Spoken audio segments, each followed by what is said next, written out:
ایک ایسا حکمران جو کہتا تھا کہ اگر دریائے فرات کے کنارے ایک کتا بھی بھوکا ہے تو اس کا ذمہ دار میں خود ہوں۔ جی ہاں، یہ تھے حضرت عمر بن الخطاب رضی اللہ عنہ، جنہوں نے حکومت کا ایسا نظام قائم کیا کہ دنیا میں آج کہیں بھی ریسپانسبل گورننس اور اکاؤنٹیبل ایڈمنسٹریشن کی بات آتی ہے تو حضرت عمر بن الخطاب کا نام خود بخود آگے آ جاتا ہے۔ آپ لوگ تو دیکھتے ہی ہوں گے کہ آج کل کے نیتا جن کا نام تاریخ شاید ہی یاد رکھے، وہ اپنی شان و شوکت دکھاتے پھرتے ہیں، بڑی گاڑیاں، اونچے بنگلے، مہنگے کھانے اور گھر، مگر جس حکمران نے دنیا کی دو بڑی بڑی سپر پاورز یعنی رومن ایمپائر اور ساسانید ایمپائر دونوں کو ایک ساتھ گھٹنے پہ لا دیا، وہ پیبند لگے کپڑے پہنتا تھا، چٹائی پہ سوتا تھا اور وہ کھانا کھاتا تھا جو سماج کا سب سے غریب طبقہ کھاتا ہے۔ حضرت عمر رضی اللہ عنہ کا ماننا تھا کہ حکومت کے پیسے پہ پہلا حق عوام کا ہوتا ہے اور اسٹیٹ ٹریزری کا اصلی مقصد ہوتا ہے لوگوں کا ویلفیئر۔ اسی سوچ کے تحت انہوں نے بیت المال کا اسٹیبلشمنٹ کیا تاکہ غریبوں، اناتھوں، بیواؤں، مظلوموں اور ڈسیبلڈ کی مدد کی جا سکے۔ بیت المال دنیا کا پہلا ایسا سسٹم تھا جہاں اسٹیٹ فائنینس صرف امپائر اور پاور کے لیے نہیں تھی، بلکہ مورل ریسپانسبلٹی اور سوشل جسٹس سے ڈائریکٹلی لنک تھی، یعنی یہ ویلفیئر اسٹیٹ کی شروعات تھی۔ اتنا سب کچھ کرنے کے بعد بھی حضرت عمر کبھی جواب دہی سے پیچھے نہیں ہٹے۔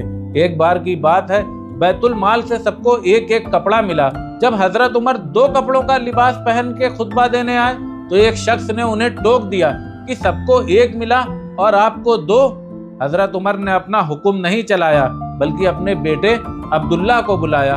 عبداللہ رضی اللہ عنہ بولے، میرا بھی کپڑا تھا، میں نے اپنے والد کو دے دیا۔ تب لوگ بولے، اب ہم آپ کی بات سنیں گے، یعنی مسلمان ہو یا مسلمانوں کا خلیفہ، دونوں صرف اللہ سے ڈرتے تھے۔ ایسا ہی ایک اور واقعہ ہے۔ ایک رات حضرت عمر گشت پہ گئے، دیکھا کہ ایک عورت اپنے بچوں کو چپ کرانے کے لیے برتن میں پانی ابال رہی ہے۔ حضرت عمر فوراً بیت المال گئے اور اناج کی بوری اپنی پیٹھ پہ رکھ کر کے وہاں سے اس عورت کے گھر کی اور چلنے لگے۔ راستے میں ان کا غلام بولا، حضور یہ بوری میں اٹھا لیتا ہوں۔ حضرت عمر نے جواب دیا، کیا تم میرا بوجھ قیامت کے دن بھی اٹھاؤ گے؟ ایک بار ایک آدمی نے حضرت عمر کے خلاف کورٹ میں کیس درج کر دیا۔ حضرت عمر کورٹ میں جج کے سامنے ایک عام شہری کی طرح پیش ہوئے۔ مقدمے کے دوران جج نے حضرت عمر کو خاص نام سے ایڈریس کیا۔ حضرت عمر نے فوراً اعتراض کیا۔ انہوں نے کہا، تم نے مجھے الگ طریقے سے بلا کر کے اپنی طرفداری ظاہر کر دی ہے، یعنی حضرت عمر کے زمانے میں اصل حکومت رول آف لا کی تھی اور قانون کی نظر میں سب برابر تھے۔ حضرت عمر رضی اللہ عنہ صرف خود ہی اللہ اور اس کے رسول صلی اللہ علیہ وسلم کے اصولوں پہ گور نہیں کرتے تھے، بلکہ یہ بھی انشور کرتے تھے کہ ان کے گورنر اور امیر بھی عوام کے سامنے جواب دہ ہوں۔ اس لیے انہوں نے گورنرز اور امیر کو بزنس اور ٹریڈ سے روکا۔ ہر سال حج کے موقع پہ گورنرز کو بلا کے عوام کی شکایتیں خود سنی، آفیشیلز کے خلاف فارمل ایڈمنسٹریٹو کوڈز بنائے، پبلک ریکارڈ سسٹم بنایا جس میں گورنرز کو بھیجے ہر لیٹر اور انسٹرکشن کا ریکارڈ ہوتا تھا، اور ایک اسپائی سسٹم بنوایا تاکہ ہر افسر کی پرفارمنس پہ نظر رکھی جا سکے۔ حضرت عمر نے صرف دعا پر ہی نہیں، پلاننگ پہ بھی یقین رکھا۔ نیل ندی سے ریڈ سی تک ایک کینال بنوائی تاکہ ایجپٹ سے اناج عربیہ آ سکے۔ دجلہ ندی سے بصرہ تک ایک 9 میل لمبی کینال بنوائی اور 2 اور بڑی نہریں العبولہ اور ماکیل بھی بنوائی۔ بنجر زمینیں ان لوگوں کو دی گئی جو اسے قابل کھیتی بنا سکتے تھے، اور اس طرح سے ریگستان کھیت کھلیانوں میں بدلنے لگے۔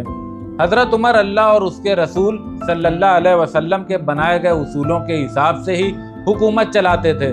ان کے دور میں کرسچین جیوز جو بھی تھا، سب کو پوری ریلیجیس فریڈم تھی۔ وہ اپنے ریلیجیس اور پرسنل معاملے میں اپنے ہی ججز کے سامنے پیش ہوتے تھے۔